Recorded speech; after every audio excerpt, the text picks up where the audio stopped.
Assalamualaikum. Good morning, everybody. Welcome to Geo Pakistan with Huma and Abdullah, and we lost the match. याद है ना सारों को? England won by 74 runs. By 74 runs, और वैसे actually England को ही जीतना भी चाहिए था because they had a plan.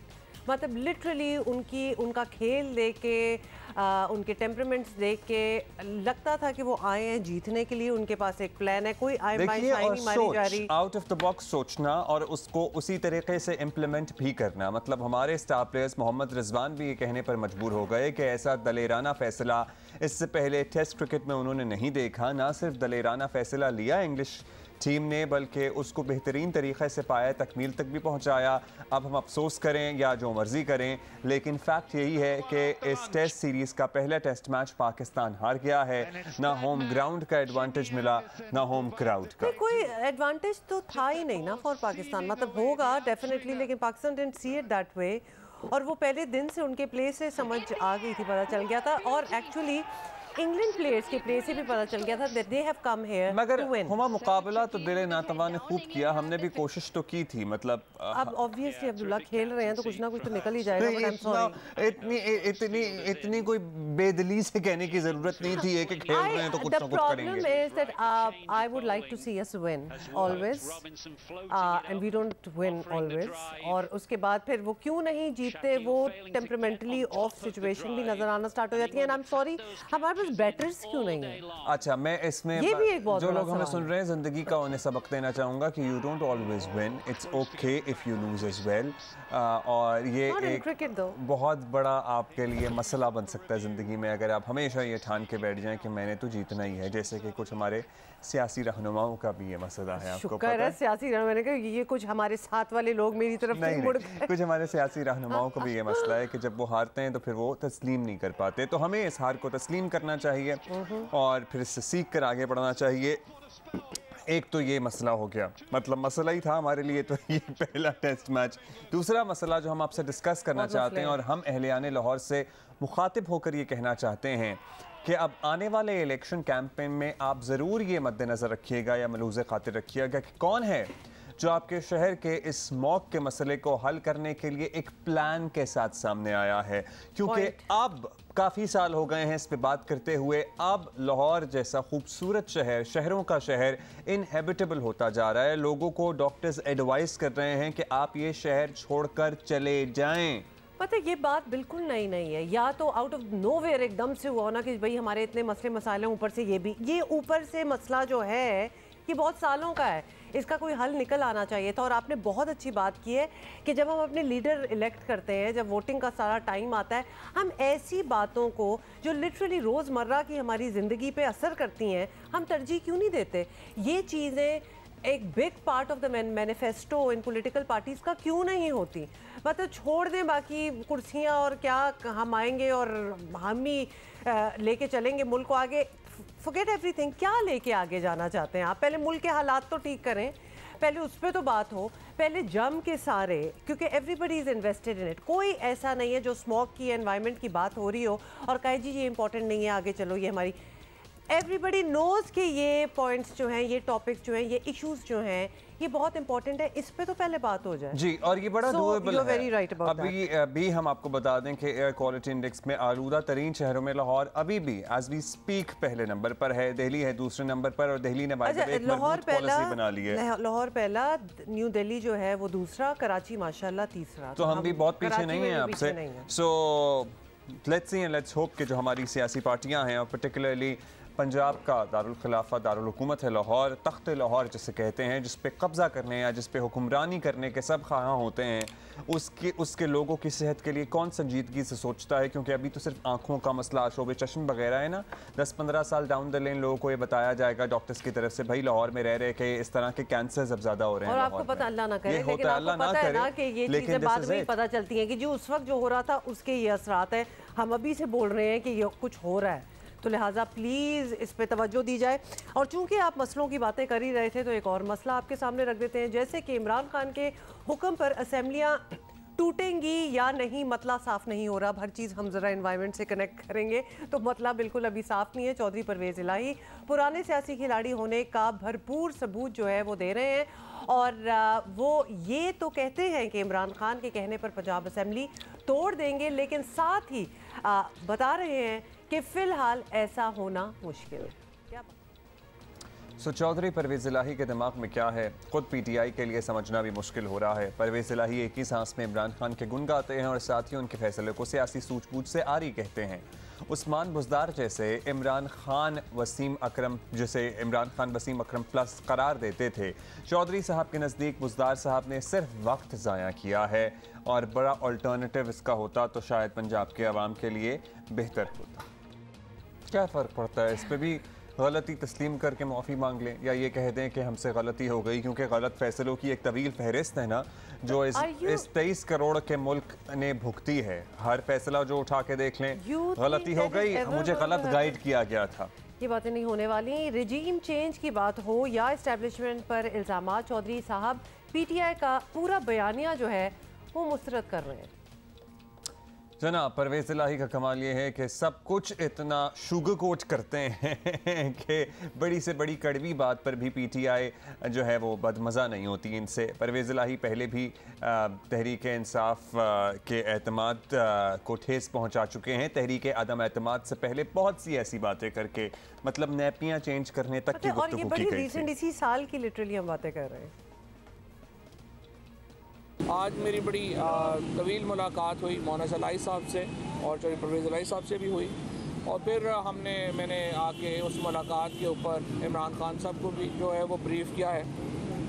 नुक्ता नज़र बड़ा वाज़ेह है। नुक्ता नज़र ये है कि PMLQ और तहरीक इंसाफ इत्तेहादी हैं, इत्तेहादी रहेंगे और हर मामले में एक बहुत करीबी कोऑर्डिनेशन से हम आगे बढ़ेंगे।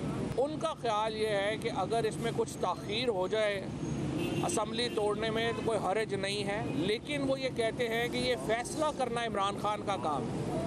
अगर वो इमरान खान कल फ़ैसला करते हैं असम्बलियाँ तोड़ने का तो हम कल असम्बलियाँ तोड़ देंगे, अगर वो परसों कहेंगे तो परसों तोड़ देंगे।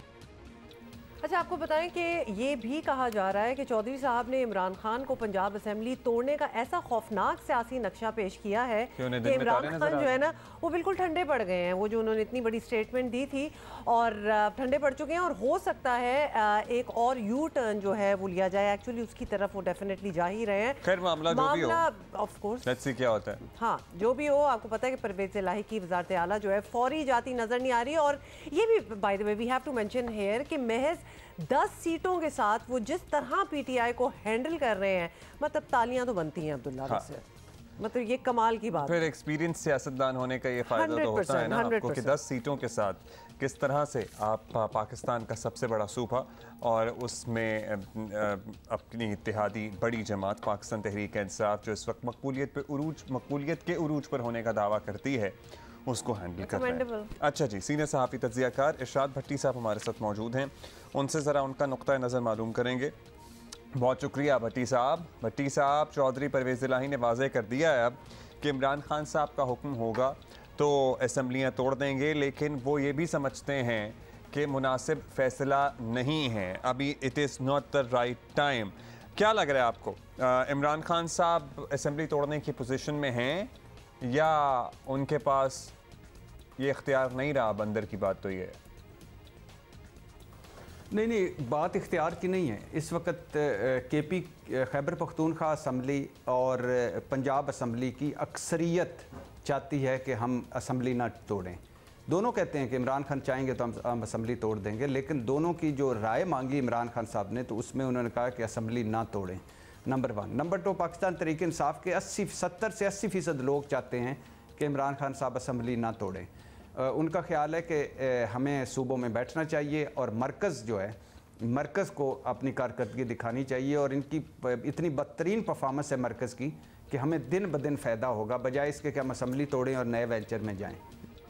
अच्छा, बहुत सी स्टेटमेंट्स जो हैं वो इधर उधर हो रही हैं। भट्टी साहब, आप हमें बता सकते हैं कि चौधरी परवेज़ इलाही ने जनरल बाजवा से मुतालिक पॉलिसी से लेकर उस्मान बुज़दार की सिलेक्शन वगैरह पर भी बात की और मजमूई तौर पर अगर आप देखें तो इमरान खान की फैसला साजी की अहलियत पर ही सवाल उठा दिए हैं। क्योंकि देखिए ना आप पीछे वो क्या क्या चीज़ें कोट कर रहे हैं, तो क्या तहरीक इंसाफ के अंदर ये बात आसानी से हजम हो जाएगी कि ये हमारे इत्तेहादी हैं और क्या ये बातें करें, और फिर असेंबली ना तोड़ी गई तो काफ लीग और तहरीक इंसाफ साथ कैसे चल पाएंगे? ये कुछ समझने वाली बात है।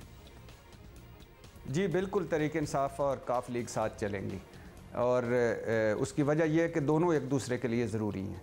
जहाँ तक परवेज़ इलाही साहब और मुन्नस इलाही का सवाल है कि उन्होंने जन बाजवा के हवाले से बात की, तो मैं उनको सलाम पेश करता हूँ। बड़ा मुश्किल होता है मुश्किल लम्हों में सच बोलना, बड़ा मुश्किल होता है उस वक्त सच बोलना जब बंदा जा चुका हो और आप उसको कोई रत्ती भर भी वो आपको फ़ायदा ना पहुँचा सकता हो, और बड़ा मुश्किल होता है उस वक्त जब आपकी मेन पार्टी जिसकी वजह से आप वज़ीर आला बने हुए हैं या जिसकी वजह से आप वज़ीर आला हैं, वो पार्टी का उस पार्टी का एक और मौक़िफ़ और आपका एक और मौक़िफ़ हो, तो उनकी बात में वज़न है। और मुन्नस इलाही का ये कहना कि अगर जो गद्दार कह रहे हैं उनको मैं कहता हूं कि ज़रा आएँ मेरे साथ टीवी पर बैठे, मैं उनको बताऊंगा कि उन्होंने आपके लिए क्या क्या किया है।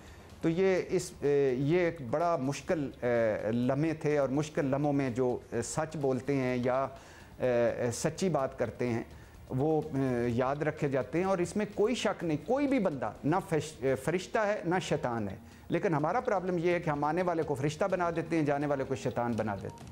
नहीं, सच बोलने वाले तो और भी बहुत थे इमरान खान साहब के इर्द गिर्द, जिन्हें एक आंख पसंद ना आए, वो जिनको एज इन जो लोग उन्हें। अब ये बताइएगा भट्टी साहब के परवेज़ इलाही साहब का एक और नुक्ता भी है, और वो ये मानते हैं कि इलेक्शन में तहरीक इंसाफ और इत्तेहादियों को जो वोट मिलना है वो इमरान खान साहब की मकबूलियत का मिलना है, लेकिन खान साहब चूँकि ज़ख्मी हैं, चंद हफ्तों का मज़ीद उन्हें रेस्ट दरकार है, may be a few months, तो अभी वो एक मौसर मुहिम चलाने की पोजीशन में नहीं है। फिर हुकूमतें जाने के बाद हेलीकॉप्टर भी छिन जाएगा, इसलिए फौरी इलेक्शन का नुकसान भी हो सकता है। आप थ्योरी से इत्तेफाक करेंगे? एक परवेज़ इलाही साहब की बात रह गई, साईं उस्मान बुज़दार की, वो बिल्कुल ठीक कह रहे हैं। साईं उस्मान बुज़दार की जगह अगर कोई तगड़ा वज़ीर आला होता तो आज बिल्कुल ही सूरत हाल मुख्तलिफ होती, और मैं तो यहाँ तक कहता हूँ कि साईं उस्मान बुज़दार की जगह अगर परवेज़ इलाही होते या कोई तगड़ा वज़ीर आला होता तो इमरान खान के ख़िलाफ़ तहरीक अदम एतमाद कामयाब ना होती। साईं उस्मान बुज़दार ने मंजी ठोक दी पंजाब में तहरीक इंसाफ की। जहाँ तक आपकी थ्योरी का बात है, बड़ा फ़ायदा होता है सूबाई हुकूमतों का। सूबाई हुकूमतें अगर आपके पास हों, आप यानी देखें ना, आधा पाकिस्तान है पंजाब, तो वहाँ इमरान खान की हुकूमत है, KPK में इमरान खान की हुकूमत है, GB में इमरान खान की हुकूमत है, आज़ाद कश्मीर में इमरान खान की हुकूमत है, तो ये बड़ा फ़ायदा होता है, प्लस पॉइंट होता है। इस हवाले से परवेज़ इलाही ठीक कह रहे हैं। बहुत शुक्रिया आपका भट्टी साहब। लेट्स सी क्या होता है। आप ये मान रहे हैं कि परवेज़ इलाही साहब बहुत सी बातें ठीक कर रहे हैं। अब कल चौधरी इजाज़ का मैं बयान सुन रहा था, हाँ वो भी ज़रा खासे खफा नज़र आ रहे थे। पाकिस्तान तहरीक इंसाफ के पंजाब के रहनुमा हैं, वो कहते हैं जी कुछ ऐसी बातें नहीं करनी चाहिए परवेज़ इलाही साहब को जिससे चेयरमैन साहब के मौक़िफ़ की नफ़ी हो, क्योंकि परवेज़ इलाही साहब तो बातें ही ऐसी कर रहे हैं, बातें ही ऐसी कर रहे हैं जिससे चेयरमैन साहब के मौक़िफ़ की नफ़ी मुसलसल चल रही है। ये तो या तो आप ये एक मेमो पास पहले कर देते तो फिर बात थी, अब तो वो इतना कुछ कह चुके हैं, लेकिन वो अपनी अलग डायरेक्शन जमात है उनकी, अपनी जमात के वो लीडर हैं। And he has never missed words, मतलब जब उनका अपना भी U turn in the sense था कि एक दिन वो PDM के साथ थे, अगले दिन उन्होंने PTI को वापस ज्वाइन कर लिया, तो it doesn't matter to him, वो कहेंगे जो भी जली कटी बातें होंगी। हाँ, अच्छा, और जब वो उस वक्त में जिसके कहने पे वो कह रहे हैं कि हम आ गए थे, उस वक्त के आर्मी चीफ, तो अब लेट्स सी कि अब वो इंडिविजुअल फैसले करते हैं या अब भी अपने फैसलों में होना नहीं चाहिए, या फिर अब भी अपने फैसलों में इन्फ्लुएंस होते हैं किसी की राय या किसी की सजेशन से। पावर ऑफ सजेशन भी एक होती है ना। We could have really spoken about this at length, हालांकि ये इतना कोई फेवरेट टॉपिक वैसे नहीं होता, लेकिन चूंकि आगे हमने क्रिकेट की बात करनी है जिससे मैं तो खैर बड़ी सैड हूँ, आई एम सॉरी। तो बेन स्टोक्स की दलेराना कप्तानी मानेंगे आप अब्दुल्ला? जी बिल्कुल मान लिया मैंने। और इंग्लिश खिलाड़ियों के जारहाना माइंडसेट मानेंगे अब्दुल्ला? ये भी था ना सब कुछ, तो ये सब कुछ जीत इनके नाम होगी, और पाकिस्तान को 74 रन से शिकस्त देकर 3 मैचेस की सीरीज में 1-0 की बर्तरी हासिल कर ली है। अच्छी नहीं लग रही मुझे लाइन वैसे कहते हुए सुनते हुए। तो why do you think I am saying I don't even want to do this story? Test match के पहले दिन से इंग्लिश खिलाड़ियों ने पाकिस्तानी खिलाड़ियों को मुसलसल दबाव में रखा, रन्स के पहाड़ खड़े किए, दूसरी इनिंग में इनिंग्स डिक्लेयर करने का बोल्ड फैसला किया। ये कौन करता है यार? नजर आ रहा था कि इंग्लिश खिलाड़ी मैच को हर सूरत फैसला कुन बनाना चाहते हैं। उसके बाद हमें टीज भी कर रहे थे, मैं इनकी कल कुछ पोस्ट्स देख रहा था, वो कह रहे थे कि भाई हम ना सिर्फ इस पिच पर रन्स बनाते हैं बल्कि डिक्लेयर करके मैच जीतते भी हैं। हाँ, मतलब चैलेंज करते हैं। सो टेस्ट मैच के 5वें रोज 343 रन्स के हदफ के ताक़ में पाकिस्तान टीम 268 रन्स पर ही ढेर हो गई। कोई एक बैटर भी एक्चुअली इंग्लिश बॉलर्स के सामने टिक ना सका। हैरत अंगेज तौर पर 5वें दिन गेंद स्विंग भी होती रही। ऑली रॉबिन्सन को बेहतरीन बॉलिंग पर मैन ऑफ द मैच का अवार्ड दिया गया। पहले दिन से पिंडी की जो पिच बनाई गई थी उस पर बड़े सवालात उठ रहे थे। हमारे कप्तान बाबर आजम ने इंकशाफ किया कि पिंडी टेस्ट की पिच में उनकी राय शामिल थी। साथ ही बाबर आजम ने ये शिकवा भी किया कि जैसी पिच चाहते थे वैसी बनी नहीं। मतलब राय जरूर ले ली। राय तो फिर ये कहने की क्या जरूरत थी बाबर आजम? मतलब चले सुने क्या कहा। बाबर आजम बज़ाहिर एक डेड पिच पर इंग्लैंड के खिलाड़ियों ने जिस तरह वो कह रहे थे, आपने गुफ्तगू उनकी सुन ली, जिस तरह की परफॉर्मेंस दी है सर, पाकिस्तान टीम को चौकन्ना हो जाना चाहिए। बाबर 11 चौकन्ना क्या कहना है जस्ट से कि उसके बाद जो एक प्रेस कॉन्फ्रेंस होती है ना, उसमें बेन स्टोक्स का क्या कहना था। खैर उनका ये कहना था कि टेस्ट क्रिकेट जारहाना अंदाज में खेली जाए तो दिलचस्प होती है। भाई हमें जीतना है, दिलचस्प का हमें कोई इतना लेना देना नहीं है। खैर उनका ये कहना था। रावलपिंडी की पिच ने बैटर्स को मदद दी और वो चाहते थे कि पाकिस्तान को यकीन दिलाएं कि वो टारगेट हासिल कर सकते हैं despite any decision they make. नहीं तो मेरी बात सुने, हमें यकीन दिलाना क्यों इतना जरूरी था आपको? अभी आपने हमसे वर्ल्ड कप जीता है तो हमें क्यों आपने बार बार हर चीज का यकीन दिलाना है? किसी और को जाके यकीन दिलाएं, ये कोई मुनासिब बात तो नहीं और होती। देखिए ऐसे एक तो आप हमारे यहाँ आए हुए हैं, हमारे मेहमान हैं, और फिर आके हम ही को इस तरह करके आप बातें भी करें और भाई हम मान गए। अभी T20 वर्ल्ड कप हुआ है हमारा, मतलब अभी कुछ चंद हफ्ते पहले की बात है। मतलब उसी का असर था, उसी तरह आप खेलना शुरू हो गए। मतलब हम फाइनल में पहुंच गए, आपने हमसे जीत लिया, बस ठीक है ना अब्दुल्ला। वैसे बाय द वे उसी का असर था कि इन्होंने ये लिटरली टेस्ट सीरीज जो है ना T20 मैच की तरह। अच्छा खैर, मगर अब एक मैं तो कहूँगा नया स्टाइल मुतारिफ हो रहा है टेस्ट क्रिकेट में। And I don't to be honest, हम क्रिकेट फैंस को तो सही लगता है कोई छक्कों चौकों की बरसात हो रही हो तो इट्स ओके, इट्स एंटरटेनिंग। और जरा थ्रिल आ गया था टेस्ट मैच में भी। इस पे खैर माहिराना राय देते हैं। आकिब जावेद भाई हमारे साथ मौजूद हैं। आकिब भाई, thank you for being with us. बताइएगा, अब पिंडी टेस्ट तो हम हार गए, इसकी बहुत सी वजूहत होंगी, लेकिन इस पर बात भी काफ़ी हो रही है। दोनों टीमों के माइंडसेट का फ़र्क था प्राइमरीली। तो बाबर की ज़रा डिफेंसिव दिफाई अप्रोच थी और स्टोक्स की ज़रा एग्रेसिव जाहिरियत भरी अप्रोच थी। What do you have to say about it? देखिए, पाकिस्तान हारा नहीं, इंग्लैंड जीत गया है। मैच शुरू होते ही दो लड़ाइयाँ थी। उन्होंने फैसला किया था कि हमने हर सूरत जीतना है, और पाकिस्तान था किसी कोने में कहीं छुप के ये मैच ड्रॉ कर जाए, क्योंकि फ़र्क बहुत है। ये आज माइंडसेट ओवरनाइट चेंज तो हो नहीं सकता। उन्होंने इसके लिए तैयारी की है। उन्होंने ब्रेंडन मैकलम को टेस्ट टीम का कोच लगाया। उन्होंने ऐसे प्लेयर्स वो सिलेक्ट किए जो उस माइंडसेट को कंपनसेट करते हैं, सपोर्ट करते हैं, क्योंकि उन्होंने ये सोचा है कि अब हमने जो टेस्ट क्रिकेट खेलनी है, जिस तरह से हमने अपना स्ट्राइक रेट जो है वो 100 का रखना है। और पाकिस्तान के जो स्ट्राइक रेट्स हैं ये जो बहुत ज़बरदस्त हो, वो 60, 50, 60 इसमें खेलते हैं, और अमूमन हमारे प्लेयर्स का स्ट्राइक रेट 37, 35 इस तरह से रहता है। तो ये जो गैप है ये कभी कवर ही नहीं हो सकता। इंग्लैंड के अलावा कोई भी दूसरी टीम होती, मे बी ऑस्ट्रेलिया इस तरह का पुराना इस तरह खेल रहे हैं, तो ये मैच वो नहीं जीत सकते थे। वो जीते हैं तो अपनी एक सोच से, अपनी एक प्लानिंग से, और ब्रेंडन ने आके जो उनका माइंडसेट बनाया है, जो स्ट्रोक्स ने जिस तरह से लीड किया है ग्राउंड के अंदर, आई थिंक वो छीन के ले गए हैं।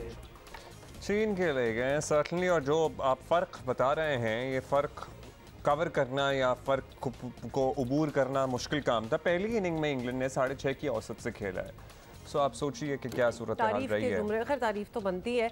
अच्छा ये बताएं आकिब के इस और तरह सेकंड में 7.3 ऑलमोस्ट। अच्छा, इस तरह की डेड पिच पर कभी उम्मीद ही नहीं थी कि मैच जो है वो इतना सख्त हो जाएगा। थोड़ा सा मेरा ख्याल है कि हमने भी गलत सोच रखी। इंग्लैंड ने जिस तरह की क्रिकेट खेली, कमाल कर दिया। मतलब there are no two ways about it. तो क्या अब ये यकीन रखना चाहिए कि जैसी भी पिच हो, इंग्लैंड अगर खेल रही होगी तो मैच ड्रॉ नहीं होने देगी? मतलब उनका ये ज़रूर एक है पैक, तो फंसा कर रखेंगे, ऐसा ही है? देखिए अभी तक 8 टेस्ट मैच हुए हैं जब से ब्रैंडन और स्टोक की जोड़ी बनी है, उनमें 7 वो जीते हैं, 1 वो हारे। अब एक बंदा फैसला कर ले कि मैंने एक मैच में रिजल्ट लाना है, और इसी तरह से ही टेस्ट क्रिकेट जो है वो बच सकती है या लोगों का इंटरेस्ट ला सकती है। अब दूसरी टीमों को सोचना पड़ेगा कि वो इस टेस्ट क्रिकेट को आगे बढ़ाने में, बचाने में क्या रोल प्ले कर रहे हैं। आपको सेल्फलेस अप्रोच चाहिए। जिस तरह से हैरी ब्रुक ने बैटिंग की है, दोनों इनिंग्स में उसका स्ट्राइक रेट रहा 133, जो कि T20 में मुश्किल से देखने को मिलता है। तो अब इंग्लैंड से जो भी टीम मुकाबला करेगी उसको ज़रा बड़े दिल से आना पड़ेगा और एग्रेसिव क्रिकेट खेलना पड़ेगी। तो एक तो पिच जो थी वो इन्होंने कहा हमने टर्निंग बनानी है, वो बनी नहीं, और जो अगर टर्निंग और स्लो बनानी थी तो फिर सिर्फ एक स्पिनर के साथ क्यों गए।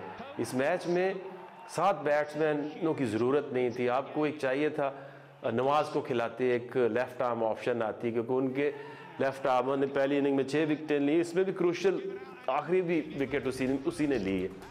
थैंक यू आकिब भाई, थैंक यू। अच्छा जी, अब्दुल रज़ाक भी हमें ज्वाइन करेंगे लेकिन थोड़ी देर बाद नहीं, मेरा ख्याल है अगले घंटे में वो चलें जी। मैच आपको ब्रेक चाहिए ना मैच की बातों से ज़रा। मुझे ये डिप्रेसिंग टॉपिक्स हैं और ये end of the year depression नहीं हो सकता। वैसे बड़े हमारे पास कोई एंटरटेनिंग हालात हैं टॉपिक्स से बचे दुनिया में।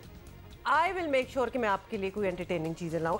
मतलब इतना ना आप डिस्करेजिंग। आपको मैसेज कर दिया जिसके पास हमने कमेटी डाली हुई है कि आप लोग यहीं पे हैं, भागेंगे तो नहीं। भागेंगे तो नहीं, क्योंकि बहुत बड़ा एक स्कैंडल जो है जी वो बन गया। कराची में BC यानी कमेटी डालना ख़वातीन की बचत का सबसे मकबूल तरीका है, और एक्चुअली सिर्फ कराची में नहीं पूरे मुल्क में कमेटी एक बड़ी नॉर्मल किस्म की प्रैक्टिस आप है। यहाँ पे उसे BC कहते हैं, बाकी रेस्ट ऑफ द कंट्री में उसे यूजुअली कमेटी कहा जाता है। किटी भी कहा जाता है, किटी भी कहा जाता है अगर बहुत खूल हो आप तो। अदरवाइज आप कमेटी कहते हैं। हम पंजाब में, लाहौर में हम सारे उसे कमेटी कहते थे, यहाँ पे उसे काम BC भी बड़े एहतियात से करना होता है, और ये बड़ा एक ट्रस्ट का एलिमेंट इसमें इन्वॉल्व होता है। बिकॉज आप ऑब्वियसली कमेटी अपने पैसे आप दे रहे हैं और कुछ अरसे के लिए ब्लॉक हो गए हैं कि आप हर महीने दे रहे हैं, तो उसमें ट्रस्ट तो आ ही जाता है कि आप दे किसे रहे हैं। तो ये काम ऑफ कोर्स एहतियात से करना चाहिए। कभी कभार ये महंगा भी पड़ सकता है, और कराची में कमेटी डालने वाली एक खातून 24 करोड़ रुपए खा गई। कैसा है? और इस कमेटी में 117 जो हैं वो मेंबर्स शामिल हैं। पता नहीं 117 कमेटियां थी। हाँ जी, अली इमरान सैयद हमारे साथ मौजूद हैं, हमारे साथी उनसे हम जानते हैं। 117 कमेटियां थी, मतलब एक कमेटी में मिनिमम 8, 10 या 12 लोग होंगे, तो ये तो 1000 से ऊपर लोगों की बात जा रही है। 117 मेंबर्स नहीं है, 117 टोटल नंबर ऑफ कमेटी है विद ऑलमोस्ट एवरेज आप 10 मेंबर्स ले लें, क्योंकि उमूमन कमेटीज फॉर एयर स्पैन के लिए तो डाली जाती हैं 1 साल की। ये कम से कम 10 महीने की तो होती है, 10-11 महीने तो होता ही है। तो ये तरीका था। अब अगर आप 117 को मल्टीप्लाई करें तो आपके पास फिगर आ जाएगा कि टोटल कितने मेंबर्स थे। उसमें तरीका ये होता था कि ये खातून पहली कमेटी खुद रखा करती थी, और बाकी फिर जो कमेटीज़ होती थी वो डिफरेंट लोग डिफरेंट के बैंक अकाउंट में डाल दिया करते थे। इस तरह का जदीद तरीन तरीका था, रादर देन ये कि कोई कैश लेके जा रहा है या उस तरह जा रहा है। तो डॉक्यूमेंटेड तो ये था, लेकिन दूसरी तरफ बात यह है कि इन खातून ने जो ये कमिट किया है उसमें ये अब इतने सारे मेंबर्स की पहली कमेटी लेकर ये बैठी हुई है। ये जो 24 कमेटियों की पहली कमेटी इनके पास है। हाँ। अब जो है अगर ये एहतमाल जाहिर किया जा रहा है कि इन्होंने 10 मेंबर में से पहले 2, फिर 3, फिर 4 और फिर 5 मेंबर अपने बना लिए थे, जिनको फर्जी तौर पर। जी बिल्कुल, जिन्हें ये कि फर्जी नहीं, वो पेमेंट भी करते रहे होंगे जब भी ट्रस्ट लेवल बिल्ड हुआ होगा। फिर इन्होंने जो शक जाहिर किया जा रहा है कि जो 5 मेंबर्स हैं अपने, अभी इन्होंने जो बैंकरप्सी डिक्लेयर कर दी है, तो वो जो 5 इनके अपने मेंबर्स हैं वो अब यकीनन पेमेंट नहीं करेंगे, क्योंकि वो सीज टू एग्जिस्ट वाली बात है। अब सारों को वो जो अपने मेंबर्स हैं वो असली हैं या गोस्ट मेंबर्स हैं? गोस्ट मेंबर्स कहा जा रहा है, ये शक जाहिर किया जा रहा है। यकीनन सिद्रा से मैंने कोशिश की कि रब्ता हो, मैंने कई कॉल्स भी की, लेकिन वो जवाब नहीं दे रही हैं। लिहाजा अब तो एनालिसिस या फिर हो सकता है घोस्ट ही और एग्जिस्ट ही ना करते हो और पहले। अच्छा, अब बैंक अकाउंट में क्योंकि ट्रांसफर हो रहा है, लिहाजा उसमें ये जरूरी। ये बताइए मुझे अली इमरान के, एक तो ये भी क्लियर कर दें, लोग कह रहे होंगे भाई 117 कमेटियां कमेटियां, हर कमेटी में 10 लोग भी 1000 लोगों से ऊपर बात जाती है। हमारे पास 11 लोगों की कमेटी पूरी करना, बंदे मेंबर पूरे करना मुश्किल हो जाता है। हमारा कितना बड़ा हल्का है बाब है, हर कोई ना हमारे पास कमेटी डालता है ना हम हर किसी पे ट्रस्ट करके उसके पास डालते हैं। तो ये 1000 से ज्यादा लोग कहां से आ गए इसके सर्कल में? ये over the period of time multiple years का इनका ऑनलाइन बिजनेस था। लोग बहुत आजकल ऑनलाइन, ये ऑनलाइन चल रहा है सारा ये कुछ। ऑनलाइन पे इनकी मार्केटिंग हो रही थी, तो इस तरह से लोग हल्के हल्के ऐड होते गए। यकीनन एक दूसरे को एक ट्रस्ट लेवल भी बिल्ड करता है। आजकल लोग थोड़े से सुस्ती का भी शिकार है। गली मोहल्लों में अब वो ट्रेंड बहुत ज़्यादा नहीं रहे कि कमेटियाँ औरतें डाल रही हैं आपस में, तो वो ज़्यादा ईजी है, आपने ऐप के थ्रू ही पेमेंट कर दी। लेकिन फिर वो जाके इतना बड़ा, यानी 1000 लोगों के करीब मेंबर्स हैं और 20 लाख रुपए की भी एक कमेटी डली है, यानी एक मंथली 20 लाख, जो कि बिजनेसमैन और जो दुकानदार हजरात अली इमरान, ये बहुत मुश्किल है हमारे लिए। मतलब हमने ऑनलाइन का फ्रॉड भी साइड बाय साइड हम इतना सुन चुके हैं कि हमने अगर लिटरली एक इतना सा प्रोडक्ट भी खरीदना हो तो हम 10 रिव्यूज़ लेते हैं पहले कि ये ठीक है, यहाँ से डिलीवरी हो जाएगी, ऑथेंटिक चीज़ है। आप अपने पैसे किसी को दे रहे हैं, एक कमेटी का सिलसिला जो कि आपको पता है कि 10-12 महीने तो आपको देने ही होंगे हर महीने, कैसे किसी को देखा भी नहीं, जानते भी नहीं, देखिए ये सेलिंग के लाख रुपए दे रहे हैं। सेलिंग की जो स्ट्रैटेजी होती है इसके ऊपर भी डिपेंड करता है। अभी भी जो उन्होंने अपॉलॉजी दी है तो वो बहुत ही डिसेंट अंदाज से उन्होंने अपॉलॉजी और बैंकरप्सी डिक्लेयर की है सिद्रा ने, की तो है कि जिससे ये महसूस हो कि नहीं वाकई कहीं वो फंस गई होगी। लेकिन सवाल ये है कि आपने कैसे और कहाँ इन्वेस्ट कर दिया इतना बड़ा अमाउंट। अब आपके अकाउंट में मीज़ान बैंक का जो है उसमें 24,000 रुपये पड़े हुए हैं हमारी इन्फॉर्मेशन के मुताबिक। बाकी सारा अमाउंट नॉर्मली ये है कि आप स्टेटमेंट में ये कहती है मैंने अपने लव्ड वन को डिफिकल्टी में उसको पे कर दी, लेकिन दूसरी तरफ वो ये भी कहती हैं कि मैंने तो खर्च ही नहीं किया। तो एनॉमली स्टेटमेंट में दिख रही है। ऑथराइज किसने किया है कि आप अपने लव्ड वंस की उस कमेटी जो कि किसी और की अमानत है उससे आप अपने लव्ड वंस की टेक केयर करें? बिल्कुल यही सबसे बड़ा सवाल है, इसका जवाब नहीं है। फिर दूसरे ये कि ये जो 24 करोड़ रुपए ये उस सूरत में जगह सिद्रा या उनका एक रिलेटिव 10 मेंबर की कमेटी में हो, लेकिन ये फिगर अगर 5 पे चला जाता है तो ये 1 अरब रुपए के करीब का बीसी स्कैम। मुझे बताइए अली इमरान, ये इतना बड़ा स्कैंडल है, इनका नाम ECL पे है, ये कहीं मुल्क से फरार ना हो जाए। FIR कटी हुई है। और ये सारे जो विक्टिम्स हैं, मैंने विक्टिम्स ही कहूँगा, ये सारे लाहौर कराची के हैं या इधर तो पूरे मल्टीपल मेन कराची की हैं, तो कराची में ही ज़्यादातर अफराद है। लेकिन इसमें जो मेन चीज़ है वो ये कि आप जब कभी भी ये हुकूमत को रेगुलेशन लानी चाहिए कि BC कोई एग्रीमेंट हो, कोई 100 रुपए के स्टाम्प पेपर पे आप लिखत पढ़त करें, भले से आप जो बैंकिंग चैनल से दे रहे हैं तो एक प्रूफ तो हो जाता है। और बैंकिंग चैनल के अलावा कैश पेमेंट कभी भी किसी को नहीं करनी चाहिए। पूरे पाकिस्तान में जो नाजरीन देख रहे हैं जियो पाकिस्तान, नहीं करनी चाहिए। और दूसरे कोई एग्रीमेंट 100 रुपये के पेपर पे होना चाहिए कि you have to be responsible. ऐसा नहीं हो सकता कि मैं तो कुछ नहीं कर सकती, मेरा जो दूसरा कारोबार है खातून के मुताबिक उसमें लोग जो है वो ज़्यादा से ज़्यादा खरीदारी करें तो she might be able to.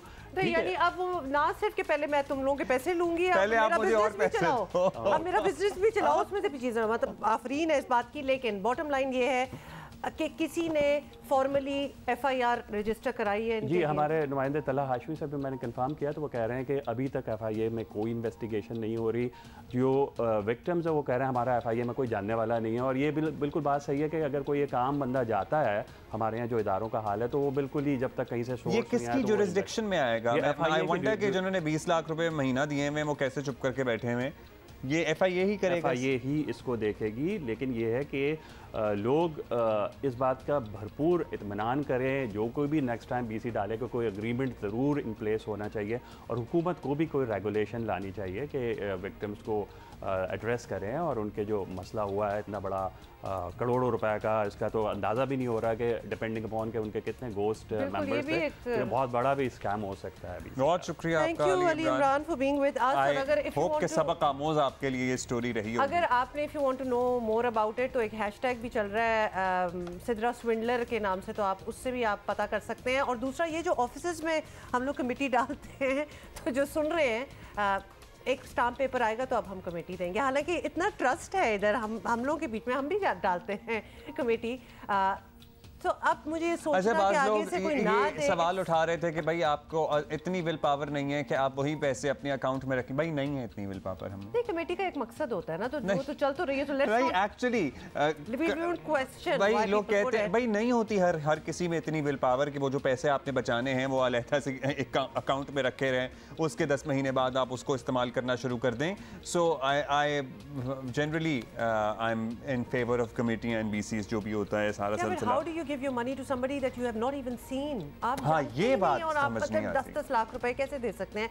So a little bit of reflection on your own self as well and a lot to learn.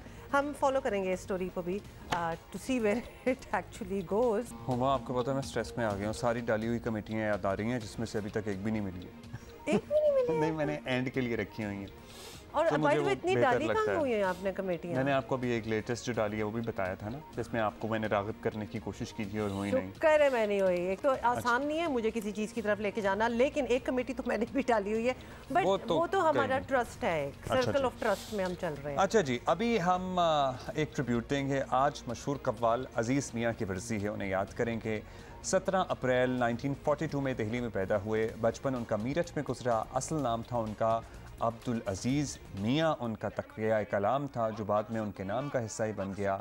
और क्या ज़बरदस्त इनकी कव्वालियाँ शोरा आफाक साबित और इनका अपना बड़ा एक स्टाइल भी था of he delivery. Was very educated. हम जो चाह रहे थे वो तो नहीं हुआ, लेकिन जो हमने प्रेडिक्शन की थी सद्दाम हुसैन हमारे साथ जो कौमी फुटबॉलर थे हमने मिलके सबने वही हुआ एक्चुअली। और बड़ा इंटरेस्टिंग क्रोएशिया और जापान का तो मुकाबला हुआ, फिर पेनल्टी किक्स पर फैसला हुआ जो कि अभी इस फीफा में अगर आप देखें तो वो अभी तक नहीं हुआ, लेकिन कल ये हुआ। और फिर पेनल्टी किक्स के थ्रू कौन जीत गया? 3-1 से शिकस्त दे दी क्रोएशिया ने।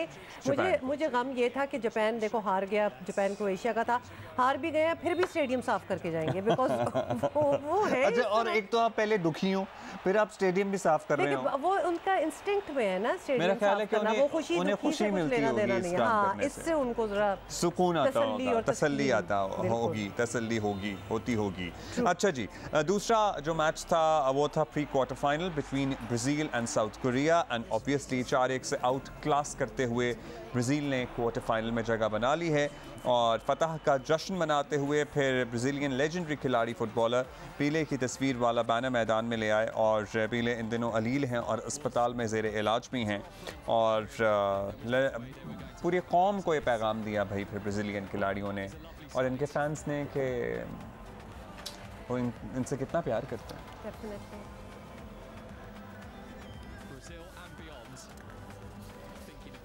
अच्छा जी, ये सब कुछ तो हुआ, लेकिन आपको पता है ना ब्राज़ील जहां एक तरफ जीतता है वहां ब्राज़ील में आई गेस जितना जश्न होता है तो उससे 19-20 या तकरीबन उतना ही जश्न हमारी लियारी की गलियों में भी मनाया जाता है। तो ये सोचा हमने कि आपको ये कुछ विजुअल्स डायरेक्ट फ्रॉम लियारी भी दिखाएं कि क्या ही बात होती। सोचो, अंदाज़ा करो अगर सामने लाइव मैच हो रहा हो कि इतनी खलकत, इतनी कौम हमारी जो है वो बैठी हो, because they are genuinely so interested, so invested in football.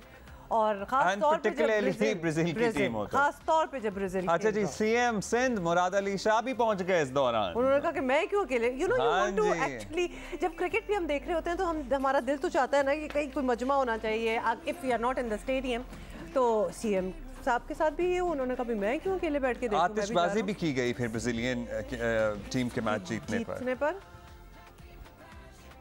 सो ये सारा कुछ हुआ कल।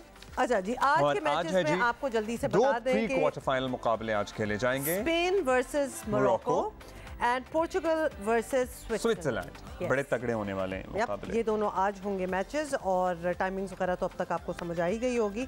मुझे लगता है स्पेन जीत जाएगा। और दूसरे वाले मैच में दूसरे वाले में Portugal versus Switzerland, Portugal of course, मतलब रोनाल्डो इज इन पोर्चुगल। तो आपने स्पोर्ट्स कमेंट्री जो थी ना वो हमारी मिस कर दी है, लेकिन थोड़ा सा हम स्पोर्ट्स पे दोबारा टच अपॉन करेंगे इन जस्ट अ बिट। उससे पहले फैसल वाउडा केस में सुप्रीम कोर्ट, इलेक्शन कमीशन और हाई कोर्ट का ताहयात नाअहली फैसला कल अदम करार दे चुकी है। और ये फैसला आया है फैसल वाउडा को अगला इंतखाब लड़ने की इजाज़त है। ये बहुत बड़ी बात है। और इसी केस की समाअत के दौरान चीफ जस्टिस उमर अता बंदयाल ने रिमार्क्स दिए थे कि किसी भी अवामी नुमाइंदे की ताहयात नाअहली जो है वो ड्रैकोनियन लॉ यानी काला कानून है। अब चूंकि ये रिमार्क्स आ गए सामने तो एक नई बहस छिड़ गई। खैर बहस तो पुरानी है कि इस फैसले को नज़ीर बनाते हुए नवाज शरीफ की ताहयात नाअहली ख़त्म हो सकती है या नहीं हो सकती है। बाज़ कानूनी माहिरीन के नज़दीक नवाज शरीफ के लिए भी रिलीफ का इम्कान मौजूद है। एक कानूनी राय ये भी है कि 62(1) की शिक किसी उम्मीदवार की अहलियत से मुताल्लिक़ है, नाअहली से इसका कोई ताल्लुक़ नहीं है। लेकिन बाज़ कानूनी और आइनी माहिरीन ये समझते हैं कि नवाज शरीफ को सुप्रीम कोर्ट ने ना सिर्फ ताहयात नाअहल करार दे रखा है बल्कि उनकी नज़र में नजरसानी अपील भी मुस्तरद हो चुकी है और अब उन पर पार्लियामेंट के दरवाजे हमेशा के लिए बंद हो चुके हैं। नवाज शरीफ के फैसले में लिखा जा चुका है कि जब तक सुप्रीम कोर्ट का फैसला रहेगा नाअहलियत भी रहेगी। एक राय ये भी दी जाती है कि पार्लियामेंट कानून में तरमीम कर ले तो सज़ा शायद ख़त्म हो सकती है, लेकिन उस पर भी सबका इत्तेफाक नहीं है। अब दिलचस्प बात यह है कि सुप्रीम कोर्ट बार के साबिक सदर मोहम्मद एहसन भून भी ताहयात नाअहली के खिलाफ सुप्रीम कोर्ट में दायर एक कर चुके हैं दरख्वास्त में कहा गया है कि अपील का हक दिए बगैर ताहयात नाअहली बुनियादी हकूक़ की खिलाफ वर्जी है और ये भी कि सुप्रीम कोर्ट ट्रायल कोर्ट का इख्तियार इस्तेमाल नहीं कर सकती। आइन में सादिक और अमीन की ये शिक जनरल ज़िया उल हक ने शामिल की थी, याद रहे। बाद में कई हुकूमतें आईं और गईं लेकिन ये शिक अपनी जगह मौजूद है। इमरान खान जो 62(1) के बड़े हिमायती हामी थे वो भी आज इसी शिक के तहत नाअहली का एक केस भुगत रहे हैं जस्ट बाय द वे, और इससे पहले भी जो लोग नाअहल हुए हैं वो भी इसके हामी रहे हैं। कहते क्या थे ये जरा देखिए जी, 62 63 का मतलब कि जो आपके सरबराह हो मुल्क के वो ईमानदार हो, ये तो आपको इसको पे कॉम्प्रोमाइज ही नहीं करना चाहिए। और आप कह रहे हैं कि भले मैं भी इसमें मैं भी जाऊं, पाकिस्तान की तो बेहतरी हो ना। ख्वाजा आसिफ साहब का उनको भी 62(1) की वजह से निकाला, नवाज शरीफ पे भी यही लगी, जहांगीर तरीन साहब पे भी यही लगी 62(1). आपको लगता है कि ये किसी वक्त आप पर भी ये तलवार गिर सकती है? अल्लाह करे गिरे। मसला ये 62 ये है क्या, सादिक और अमीन। देखिए इनको ये सारी दुनिया में ये लॉ है। अच्छा, ये भी आपको याद दिला दें, ये तो आपने सुन लिया कि नवाज शरीफ को सिर्फ ताहयात नाअहली का सामना नहीं बल्कि उन्हें पार्टी सदारत से भी महरूम होना पड़ा है। और लंदन में भी ये तासुर मौजूद है कि फैसल वाउडा केस का फैसला जो है वो नवाज शरीफ की सियासी मुस्तकबिल के लिए काफ़ी खुशगवार हो सकता है। अब ये हो सकता है कि नहीं हो सकता, यही बात करेंगे हम। इस पे किस तरह से काम किया जाएगा, इसी को जानने के लिए वज़ीर आज़म के मुअव्विन खुसूसी बरा एहतिसाब व उमूर दाखिला इरफान कादिर साहब हमारे साथ मौजूद हैं। बहुत शुक्रिया इरफान साहब, आपने वक्त है। इरफान साहब, फैसल वाडा नाअहली केस का फैसला जारी हुआ जिसमें उनकी ताहयात नाअहली को अब एक तरफ कर दिया गया है। नवाज शरीफ और फैसल वाडा साहब के केसेस में फ़र्क तो बहुत है, लेकिन एक फैसला आया है अपेरेंटली क्या आ गया है जिसके तहत ताहयात नाअहली का ऑप्शन रद्द किया गया है। तो क्या इस फैसले की बुनियाद पर मियाँ नवाज शरीफ साहब कोई रिलीफ ले सकते हैं अपने लिए, या ऐसी कोई सोच विचार है ऑलरेडी? देखें, इस फैसले के बाद एक चीज तो समझ आ रही है कि सुप्रीम कोर्ट को अपनी गलतियों का अदराक हो रहा है, और मैं समझता हूँ ये भी फैसला गलत है फैसल वाडा का। मेरे नज़दीक ये बिल्कुल गलत है, क्योंकि ये जो ड्यूअल नेशनल्स को इस तरीके से नाअहल किया गया, सुप्रीम कोर्ट को ये इख्तियार ही नहीं था। और वैसे भी वो फैसल वाडा नेचुरल बॉर्न सिटीजन है, उनकी तो 5 साल की नाअहली भी मैं समझता हूँ गलत है। और मियाँ साहब की जो नाअहली है वो भी बिल्कुल गलत है। सरीहन वो ऑर्डर जो है मेरे नज़दीक as a legal expert word ab initio order है, और इस तरह के ऑर्डर्स जो हैं उसको कानून साजी के ज़रिए भी ख़त्म किया जा सकता है। और अगर हुकूमत वक्त ऐलान कर दे कि हम इस तरह के ऑर्डर्स को इग्नोर करेंगे तो वो उनको इग्नोर भी किया जा सकता है, क्योंकि जो प्रेसिडेंट है, जो प्राइम मिनिस्टर है, और जो बहुत सारे एहलकार हैं जिसमें कि वफाकी वज़रा हैं, जिसमें कि मैं भी शामिल हूँ, और मैंने भी जो अंडरटेकिंग दी है गवर्नमेंट ऑफ पाकिस्तान को, उस पर बाकायदा मैंने लिख के दिया है कि मैं आइन की पासदारी करूँगा, कानून की पासदारी करूँगा। और जहाँ आइन में एक चीज़ है ही नहीं और सुप्रीम कोर्ट ने एक कॉन्स्टिट्यूशन को रीराइट करने की कोशिश की है, तो मैं हरगिज़ पाबंद नहीं हूँ इस तरह के फैसलों का, और मैं उस फैसले की ज़्यादा हैसियत नहीं समझता। और फिर उस फैसले में एक और चीज़, अहम चीज़ जो है ये है कि मियाँ साहब जो थे वो पनामा केस में उनको किया गया नाअहल। पनामा केस में के तहत मरियम बीबी पे भी केस बना, और मरियम बीबी जो है वो एक्विट हो चुकी हैं, और मियां साहब का केस उतना ही स्ट्रांग है जितना मरियम बीबी का है, तो आपके वो भी नजदीक एक्विट होंगे। उसकी अहमियत ना हो, लेकिन उसके नताइज तो आपकी पार्टी ने भी भुगते हैं, मियां साहब भी भुगत रहे हैं। तो अब इरादा क्या है? आप कानून साजी के जरिए इसको तब्दील करना चाहेंगे, इस सिचुएशन को अंडू करना चाहेंगे, या कुछ और ऑप्शंस गौर कर रहे हैं? देखें, इस वक्त एक तरफ तो प्योर लीगल रीजनिंग है जो मैंने आपको दे दी है, दूसरी तरफ कई दफा ये भी होता है कि प्योर लीगल रीजनिंग को नहीं फॉलो किया जाता जब समझा जाए कि एक ऐसा फैसला आ गया है जिसकी वजह से कि सियासी तौर पे अगर हम उसका एक ऐसा तरीका करें जिससे कि सियासी तौर पे भी हमें माइलेज मिले, हमें फायदा हो, तो सियासी तौर पे शायद हुकूमत ये सोचे या मियां साहब ये सोचे कि अदालत जो है वो इस्लामाबाद हाई कोर्ट से जब तक इक्विटल का फैसला ना आ जाए तब तक पेशरफ्त ना की जाए। मरियम साहिबा के केस में चूंकि इक्विटल का फैसला आ गया है, तो मैं समझता हूं कि इस पे अगर सोच विचार हुई तो बहुत जल्द राह हमवार हो जाएगी। ना सिर्फ कि मियां साहब वापस आएंगे, बल्कि मियां साहब की ये जो ताहयात नाअहली है ये भी खत्म हो जाएगी, और वो जो पार्टी प्रेसिडेंट जो इसको बुनियाद बना के उनको वहां से हटाया गया वो चीज भी खत्म हो जाएगी। इरफान कादिर साहब, अब नाअहली वाली तो हम बात कर ही रहे हैं, लेकिन नवाज शरीफ पर तो और भी बड़े केसेस हैं, और बताया जा रहा है कि अगर मियां साहब वापस आते हैं, जो कि ये भी कहा जा रहा है कि कुछ हफ्तों में आ ही जाएंगे, तो उन्हें एक दफा तो गिरफ्तारी देना पड़ेगी। रिलीफ उसके बाद ही होगा अगर हुआ, तो क्या ऐसा ही है?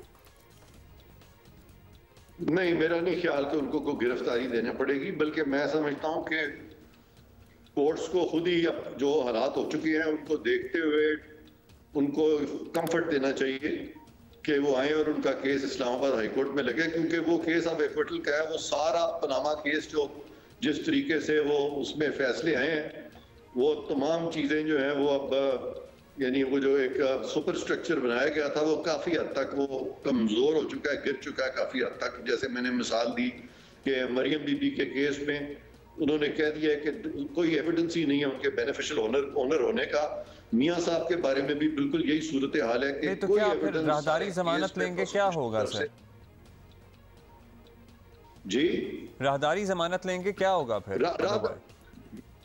राहदारी जमानत भी एक तरीका है, वो भी हो सकता है, लेकिन चूंकि मेरा इस वक्त पोर्टफोलियो जो है वो एहतसाब है और दाखिला है, यानी अकाउंटेबिलिटी और इंटीरियर है, तो मैं एज ए लीगल एक्सपर्ट आपसे बात कर रहा हूँ, एज ए गवर्नमेंट स्पोक्समैन बात नहीं कर रहा। तो जब गवर्नमेंट मुझे इस सारी चीज में एज ए लीगल एक्सपर्ट भी इन्वॉल्व करेगी तो फिर शायद मैं आपसे बात करूँ।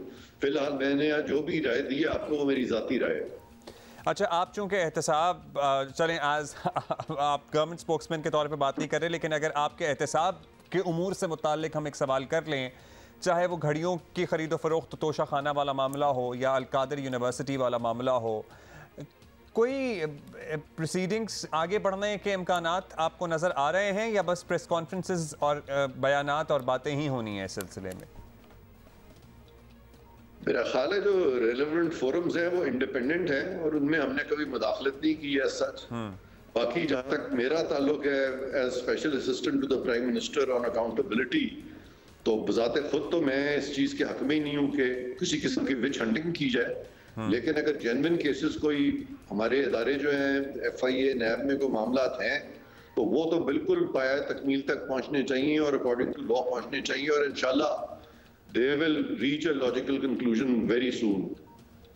अच्छा इरफान कादिर साहब, ये भी हम पूछ लेते हैं आपसे, हर तरह के कानूनी अमूर पर आपकी नज़र भी है और सियासी अमूर पर भी है, तो ये दावा तो हो रहा है कि मियां साहब जो हैं वो इलेक्शन मुहिम चलाने के लिए चंद हफ्तों में पाकिस्तान आ रहे हैं, लेकिन क्या ऐसी कोई तैयारी आपकी नज़रों से गुजरी? Sorry, I couldn't hear you. जरा दोबारा पूछिएगा। इन अ नटशेल, मियां साहब के वापस आने की कोई तैयारी? ऑब्वियसली अगर इलेक्शन की बात हो रही है कि इलेक्शन मुहिम भी उन्हीं ने चलाना होगा, तो कोई आपको ऐसी तैयारी नजर आ रही है कि वो शायद वापस आ रहे हैं? मुझे ये बिल्कुल नजर आ रहा है कि उनके आने के लिए राह जो है वो काफी हद तक हमवार हो चुकी है और कानूनी राह जो है वो हमवार हो चुकी है, और अब उन्होंने फैसला करना है कि उन्होंने कब आना है। बहुत शुक्रिया आपका। वज़ीर आज़म के मामून खुसूसी बराए एहतसाब उमूर दाखिला इरफान कादिर साहब कानूनी माहिर भी हमारे साथ मौजूद थे। Thank you so much sir.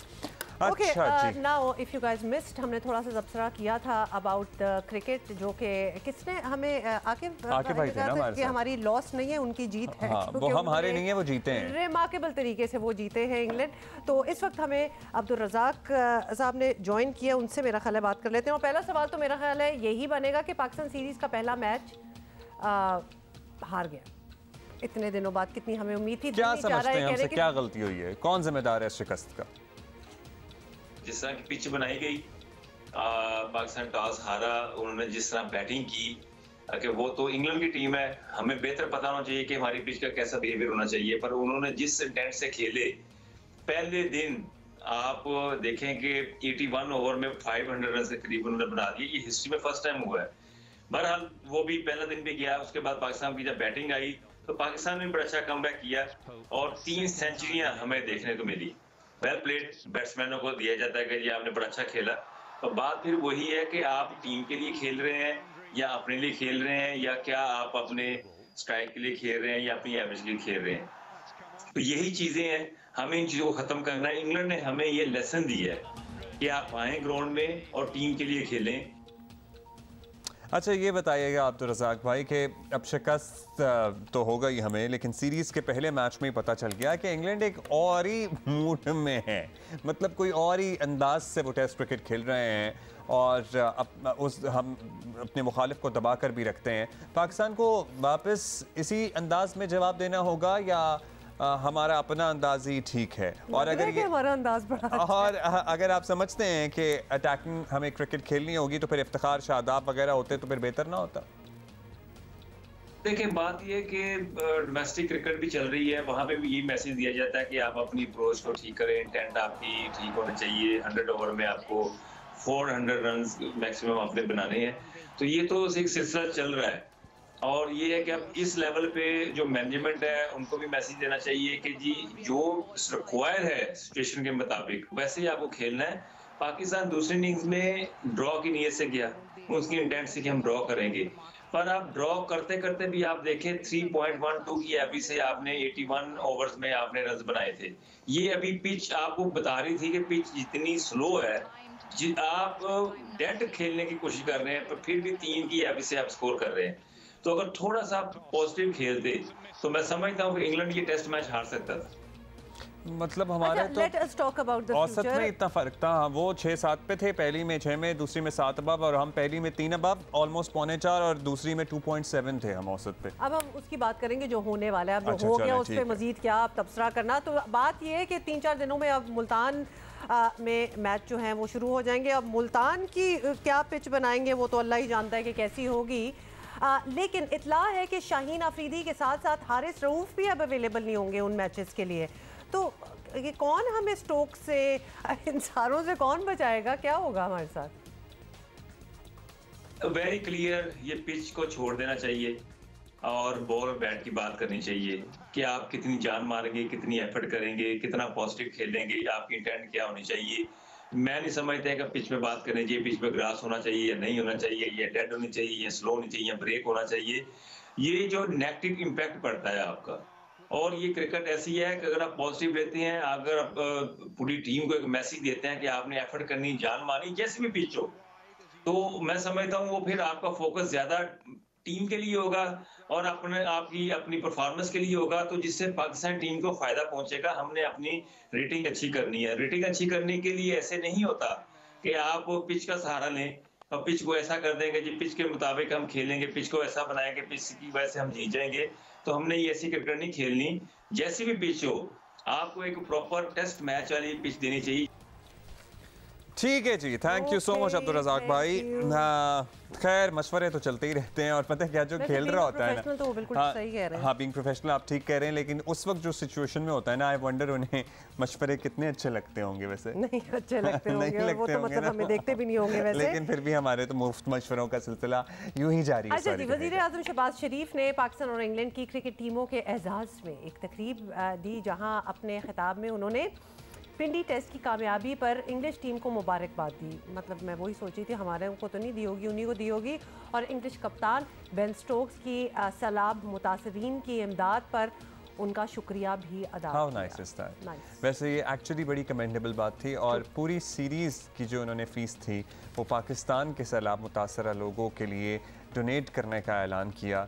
It is wonderful. और बात चीज़ें होती हैं जो नेकी करनी चाहिए और आपको दरिया में नहीं डालनी चाहिए एट टाइम्स क्योंकि दूसरे लोगों को इंकरेजमेंट होती है, इंस्पायर होते हैं फिर लोग। इसका मतलब ये भी नहीं है कि आप मतलब एक ग्लोट कर रहे हैं अबाउट इट ये वो, मतलब you don't have to rub it on other people's faces, absolutely, but at least you know people will see कि भाई ये कर रहा है तो हम भी करेंगे, तो ये वाला एलिमेंट भी अच्छा होता है। अच्छा, साथ ही आपको पता है कि अब नेक्स्ट मैचेस जो हैं वो सारे मुल्तान में हैं, तो मुल्तान में ये डिसीजन ली गई है एक ही मैच है, मतलब नेक्स्ट भाई टेस्ट है ना, तो कुछ 4-5 दिन तो चलेगा। ठीक है, मतलब why did you say that? एक ही मैच है मुल्तान में, but it is going to be spread across a few days. अच्छा ठीक है।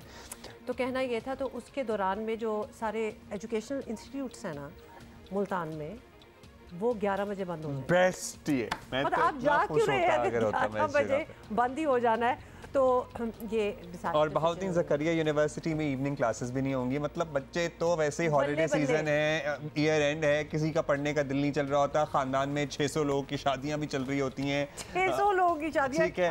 मुल्तानी सोन हलवे और गाजर के हलवों का भी एक माहौल है। आपको पता है December has its own vibe all together despite the smog and everything. So I hope कि मुल्तान में वैसे बेहतर होगी सूरत हाल स्मॉग वगैरह की।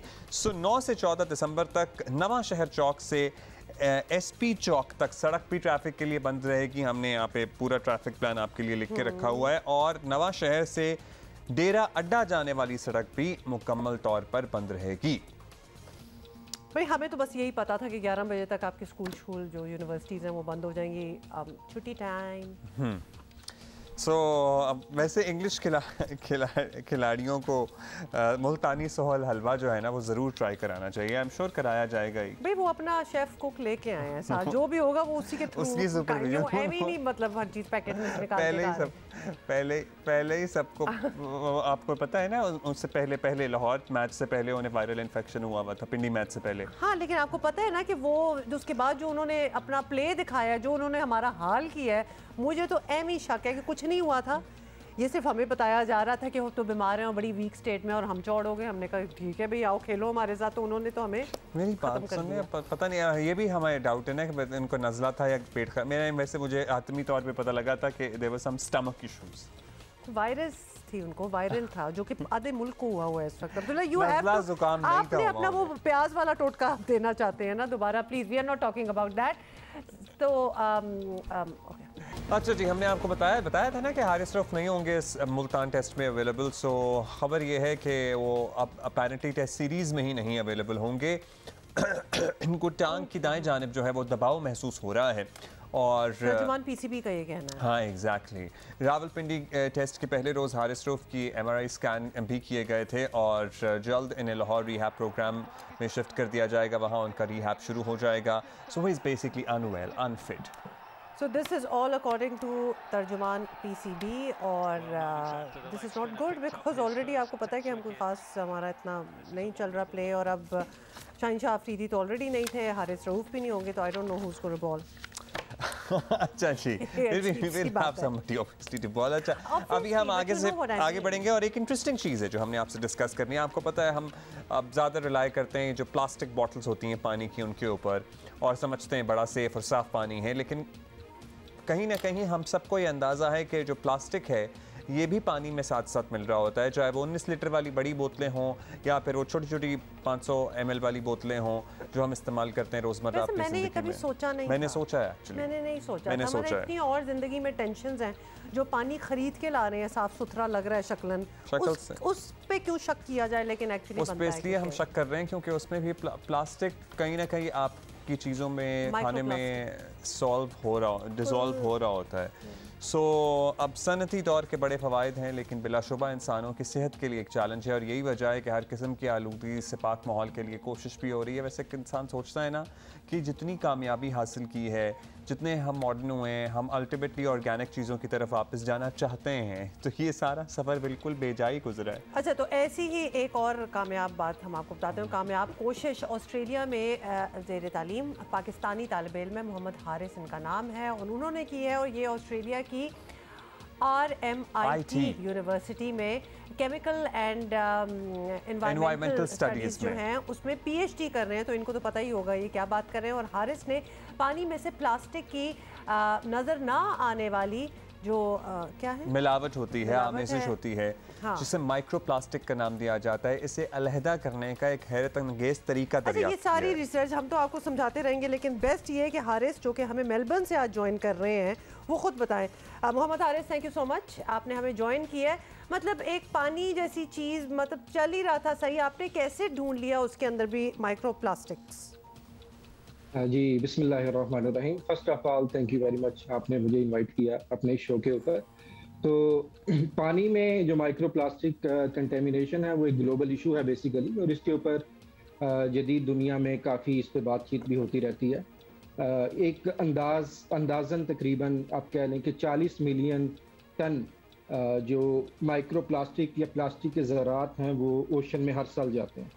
और ये भी एक रिसर्च है कि तकरीबन 11,000 पीसेस माइक्रोप्लास्टिक के जो कि एक बाल से भी बारीक हैं, जो नज़र नहीं आने वाले, और बाज़ ज़रात उससे भी ज़्यादा बारीक हैं जो कि इंसानी आँख नहीं देख सकती, वो तकरीबन हर इंसान औसतन कंज्यूम करता है, तकरीबन 11,000 पार्टिकल्स।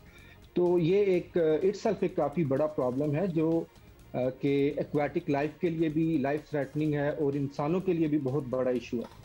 इंसानों के लिए इशू इसलिए है कि ये बहुत सारी डिजीज़ कॉज करता है, जिसमें कैंसर कह लीजिए, जिसमें आप इम्यून सिस्टम का डिसऑर्डर कह लीजिए, इस तरह की चीज़ें ये कॉज करता है। और हैरत अंगेज चीज़ ये है कि रिसेंटली ये दूध पिलाने वाली माओ में भी दरियाफ्त किया गया है, तो इसके ट्रेसेस उसमें भी मिले। तो अच्छा हारिस, हम अपने आप को तरक्की याफ्ता समझ रहे थे कि हम गढ़ों से, मट्टी के गढ़ों से प्लास्टिक की बोतलों पे शिफ्ट हो गए हैं, लेकिन अपेरेंटली ये हमारी ही सेहत के लिए ख़राब साबित हो रही हैं चीज़ें, जो कि which make sense as well.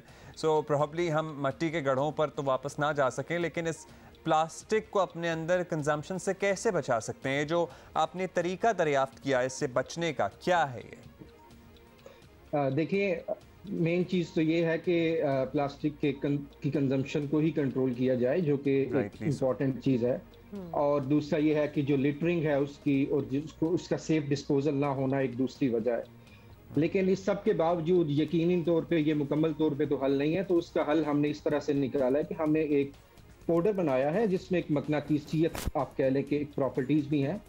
तो वो पाउडर आप किसी भी माइक्रोप्लास्टिक वाले पानी के अंदर जब मिक्स करते हैं तो आप 1 घंटे के बाद उस पाउडर को मकनातीस की मदद से अलग कर लीजिए, तो वो आप साफ पानी आपको पीने के लिए। लेकिन हारिस, प्लास्टिक कैसे मैग्नेट्स को अट्रैक्ट करेगा? मतलब ये थोड़ी सी समझ नहीं आई इस बात की। जी जी, देखें, प्लास्टिक मैग्नेट को अट्रैक्ट नहीं करता है। जो हमने मटेरियल एक पाउडर बनाया है वो इस तरह का बनाया है कि उसकी माइक्रोप्लास्टिक के साथ जो है वो एफिलिएशन होती है, उसका वो माइक्रोप्लास्टिक के साथ को अपने अंदर जज्ब कर लेता है। आप यूँ समझ लीजिए उस मटेरियल को कि एक कार पार्क की मिसाल ले लीजिए। एक कार पार्क है जिसमें मुख्तलिफ मंजिलें हैं और उसके दरमियान में आप एक पिलर्स खड़े कर देते हैं। तो ये किस तरह का स्ट्रक्चर हमारे मटेरियल का है जिसकी वजह से ज़्यादा पानी बीच में से गुजर सकता है और ज़्यादा माइक्रोप्लास्टिक के ज़रात हर जगह से उस मटेरियल पे लग सकते हैं। मकनातीस का किरदार बाद में है। मकनातीस का किरदार तो बाद में है, लेकिन अल्टीमेटली इस पाउडर के ज़रात भी पानी में बचे ना रह जाएं और वो फिर अल्टीमेटली 5 साल बाद पता लग रहा हो कि इस पाउडर को पीने की वजह से भी लोग बीमार हो रहे हैं। जी, सबसे इम्पॉर्टेंट बात तो ये है कि ये जो मटेरियल है ये वेस्ट से बनाया गया है, ऑर्गेनिक वेस्ट से, जैतून के बीज को इस्तेमाल करते हुए और आयरन के पार्टिकल को इस्तेमाल करते हुए। तो बेसिकली इट्सेल्फ एक नॉन टॉक्सिक पाउडर है। और जो ये मकनातीस है ये हमने लैब बेस्ड जो अपने एक्सपेरिमेंट्स किए हैं, ये मुकम्मल तौर पे इस पाउडर को पानी से अलग कर लेता है और इसके कोई भी ट्रेसेस पानी में नहीं जाने देता।